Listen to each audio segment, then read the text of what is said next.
रत्नागिरीत आज शनिवार दिनांक 18 जानेवारी रोजी सकाळी अखिल मराठा महासंमेलनाला प्रचंड उत्साहात प्रारंभ झाला। या संमेलनासाठी संपूर्ण महाराष्ट्रातील विविध मराठा मंडळांचे पदाधिकारी आवर्जून उपस्थित होते। तसंच ज्येष्ठ इतिहासकार डॉक्टर श्री जयसिंगराव पवार, डॉक्टर श्री इंद्रजित सावंत, अणुशास्त्रज्ञ व डेव्हलपर डॉक्टर सुरेशराव हावरे, खासदार नारायण राणे, इंजिनिअरिंग तज्ज्ञ श्री उमेश भुजबळराव, उद्योजक श्री राजेंद्र घाग, श्री सुरेश कदम व श्री दिलीपराव जगताप तसंच अखिल भारतीय मराठा महासंघाचे भूतपूर्व अध्यक्ष स्वर्गीयवासी अप्पासाहेब पवार यांचे सुपुत्र श्री योगेश पवार व वीरेंद्र पवार आदी मान्यवर अतिथी यावेळी उपस्थित होते।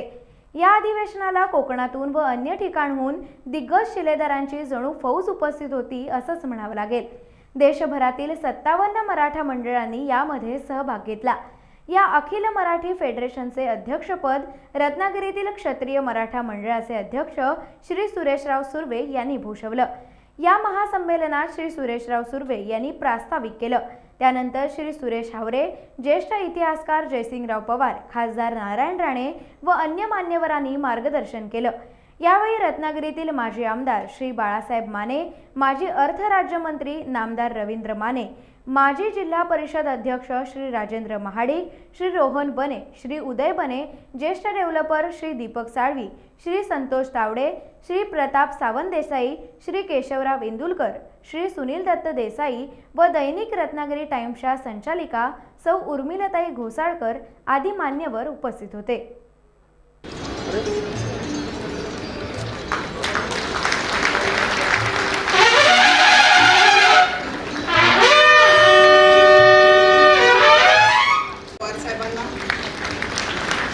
धन्यवाद राणे साहेब।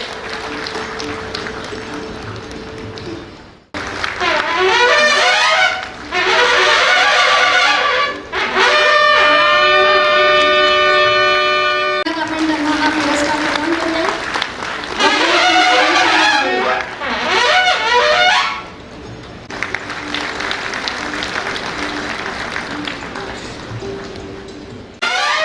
श्री उमेश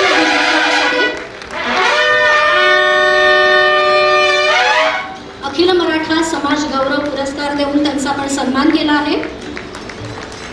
श्री उमेशजी भुजबळराव साहेब, टाळ्यांच्या गजरात आपण त्यांना सन्मानित करूया।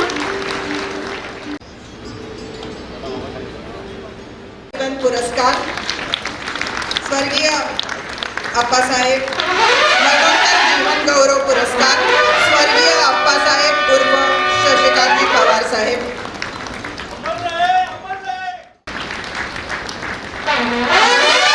मरणोत्तर जीवन गौरव पुरस्कार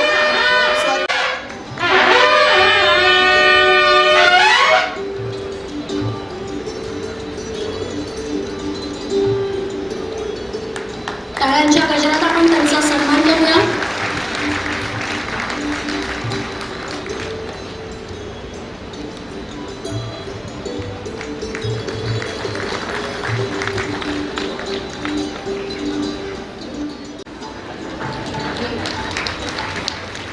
सुरेंद्र उर्फ बाळ माने यांचा सन्मान करण्यात येतोय सुरेशराव सुर्वे यांच्या हस्ते।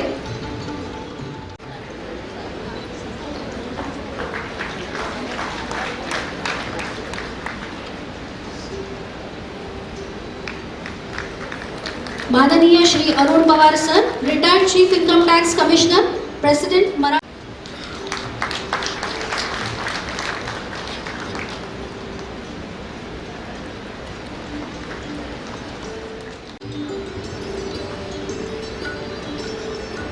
आपले पुढील सन्मानार्थी आहेत राजेंद्रजी महाडिक, शिवसेना।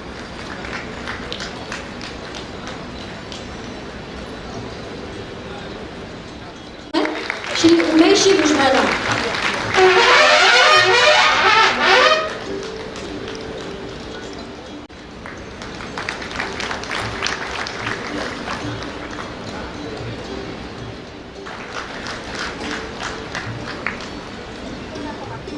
खासदार नारायणराव राणे साहेब यांचं स्वागत होत आहे। सुरेशराव सुर्वे यांच्या हस्ते।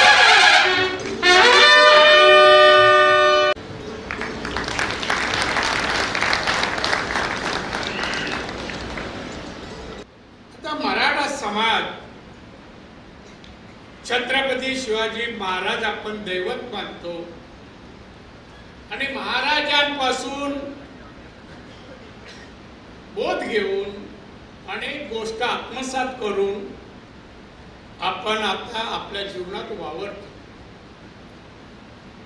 माझ्या अगोदर सगळ्या वक्त्यांची मी भाषणं काळजीपूर्वक ऐकली. आज माझं असं म्हणणं आहे, कॅबिनेटमध्ये बहुतांशी तेव्हा मराठा होते साहेब, बहुतांशी सगळ्यांना आदल्या दिवशी फोन केला, नावं घेत नाही, तो उद्या प्रस्ताव येतोय पाठिंबा दे, हो साहेब सगळ्यांना. आणि मग चर्चा जेव्हा झाली ना, सुरू झाली, तेव्हा मी एकेका चेहरे बघतोय, एक बोलेल, दुसरा बोलतोय, तिसरा, विरोधातले एक दोन जण बोलले आणि कोण बोलले, मी पाहिलं कोणी बोलत नाही. सांगा, आपण म्हणतो शिवाजी महाराज जगात एक आक्रमक, शूर, पराक्रमी, मुत्सद्दी नेते होते आमचे, आम्ही दैवत मानतो. मग त्यांच्या स्वभावातले काही गुण आपण आत्मसात का नाही केले?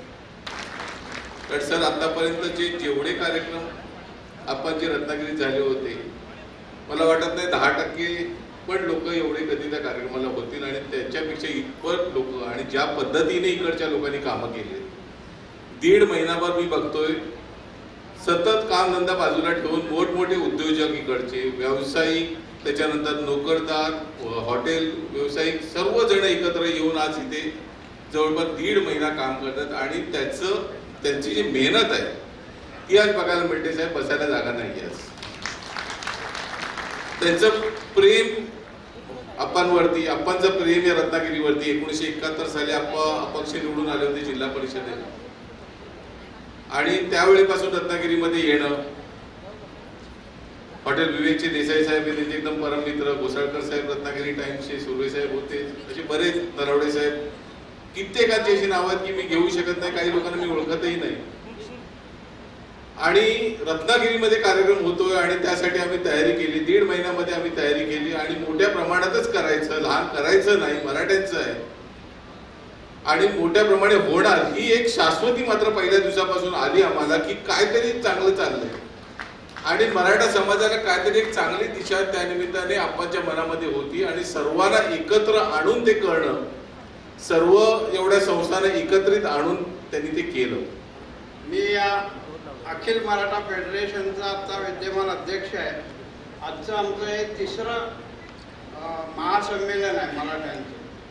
त्याच्या आधी 4 जो मगाशी उल्लेख होत होता, तो 4 म्हणजे आमचं रजिस्टर होण्यापूर्वी एक परळचं जे कामगार क्रीडा मैदान आहे त्याच्यावरती भव्य मेळावा झाला होता. पण 2 आमची जी झाली ती मुंबईमध्ये आणि ठाण्यामध्येच झाली. आणि ठाणे आणि मुंबईच्या बाहेर जाऊन मराठ्यांना एकत्र करायला पाहिजे हा विचार ज्या वेळेला मांडण्यात आला आमच्या फेडरेशनने, त्यावेळी पहिल्या प्रथम रत्नागिरीची निवड आम्ही केलेली आहे.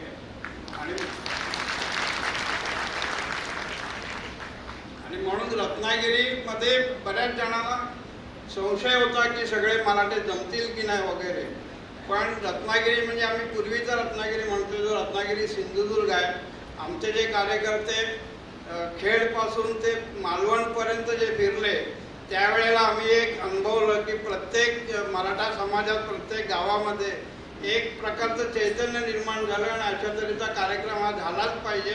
अशा तऱ्हेचे सगळीकडून आम्हाला त्याची फीडबॅक जे मिळत गेले आणि अशा तऱ्हेची संमेलनं व्हावीत की न व्हावीत हा आता प्रश्नच राहिला नाही आहे. कारण अक्कलकोटचे जे जन्मेजय राजे भोसले साहेब आहेत, त्यांनी सांगितलं की याच्या पुढचं जे महासंमेलन आहे ते आमच्या अक्कलकोटला घ्या, आम्ही सगळा खर्च करू. त्याच्यानंतर मालवणमधलं जे मंडळ आहे, मालवण तालुका उत्कर्ष मंडळ आहे, त्या मालवणच्या लोकांनी सांगितलेलं आहे की हे पुढचं अधिवेशन मालवणमध्ये घ्या. म्हणजे अशा तऱ्हेची एक जे वातावरण निर्मिती झालेली आहे, त्या निर्मितीने आम्हाला पावती मिळालेली आहे की मराठ्यांचं जे एक ऐक्य आहे, मराठे एका सामाजिक कारणासाठी आम्ही एकत्र येतोय, ते सगळ्या मराठ्यांना पाहिजे. आणि मला वाटतं आपली ही चांगली सुरुवात झालेली आहे. अखिल भारतीय मराठा महासंघाच्या संमेलनाची सहआयोजक म्हणून त्यांनी जबाबदारी घेतली. त्याच्यामध्ये एक महत्त्वाचं नाव आहे क्षत्रिय मराठा महासंघ. आणि त्या क्षत्रिय मराठा मंडळाच्या जबाबदारी खजिनदार म्हणून जबाबदारी असलेले जितेंद्र विचारे आपल्यासोबत आहेत. आपण त्यांना विचारूया की मराठा महासंघाच्या या संमेलनाच्या बाबतीतली तयारी आणि हेतू नेमका काय आहे. विचारेजी, आज आपण या मराठा महासंघाचं संमेलन रत्नागिरीवर घेण्यात एक मोठं धाडस केलं आहे. कुठेतरी मराठा समाज एकत्र एका झेंड्याखाली आला पाहिजे, त्याच्या उन्नतीकरता, प्रचाराकरता, प्रसाराकरता सारे जणांनी आज या ठिकाणी निर्णय घेतला आणि 57 देशभरातली मंडळं मराठा समाज या ठिकाणी एकत्र आहेत. काय वाटतं रत्नागिरीमधले मराठा संमेलन आयोजित करण्यामागचा तुमचा नेमका हेतू काय होता आणि काय जाहीर आहे? अगोदर आपलं अखिल भारतीय मराठा फेडरेशनतर्फे आपलं सर्वांचं स्वागत करतो. अतिशय उत्साहात हा कार्यक्रम आता सुरू होतो. मुंबईपासून ते वेगवेगळ्या राज्यातून 57 मंडळांचं एक अखिल भारतीय मराठा फेडरेशन जे झालं आणि त्या मराठा फेडरेशनतर्फे हा एक सर्व समाज एकत्र राहावा, समाज बांधव सर्व एकत्र राहावे, समाजाच्या उन्नतीसाठी पुढे काहीतरी खास धोरणं शासन दरबार मानावे, अशा प्रकारचा उद्देश डोळ्यासमोर ठेवून सर्व समाजाचं विकास आणि सर्व समाज बांधव एकत्र कसे राहतील या उद्देशाने हा आजचा कार्यक्रम आयोजित केला. काय नेमकं कशी तयारी केली? आम्ही जे मान्यवर मंडळी आहेत त्यांची वेगवेगळी विविध ठिकाणी हॉटेलला राहण्याची सोय केलेली आहे. तसेच इथे विवेक हॉटेलच्या मैदानावर आणि आजूबाजूच्या म्हणजे तारांगण असेल या इकडे पार्किंगची व्यवस्था करण्यात आली. दिवा पॅलेस रस्ता पार्किंग केलेला आहे, ते शिर्के हायस्कूलचा रस्ता त्याच साईडला पार्किंगची व्यवस्था केलेली आहे. आणि आज मैदानावर आज आणि उद्या असा भरगच्च असा कार्यक्रम आहे. या सदर कार्यक्रमामध्ये वेगवेगळी व्याख्यानं ठेवलेली आहेत, वेगवेगळे परिसंवाद ठेवलेले आहेत. परिसंवादामध्ये अतिशय उत्तम दर्जाचे असे व्याख्याते आम्ही हे केलेले आहेत. त्यांचा सर्वांनी लाभ घ्यावा असं मी मराठा फेडरेशनतर्फे आवाहन करतो. मराठा समाजाच्या उन्नतीकरता सर्व समाजाने एका झेंड्याखाली यावेत या हेतूनेच या मराठा महासंघाच्या संमेलनाचं आयोजन केलं आहे असं क्षत्रिय मराठा मंडळाचे पदाधिकारी जितेंद्र विचारे यांनी सांगितलं. टाइम्स रिलेकरता किशोर मळसह शुभम पवार, रत्नागिरी. टाइम्स डिजिटलला लाईक करा, सबस्क्राईब करा, शेअर करा आणि बेल आयकॉन दाबायला विसरू नका. पाहत रहा टाइम्स डिजिटल.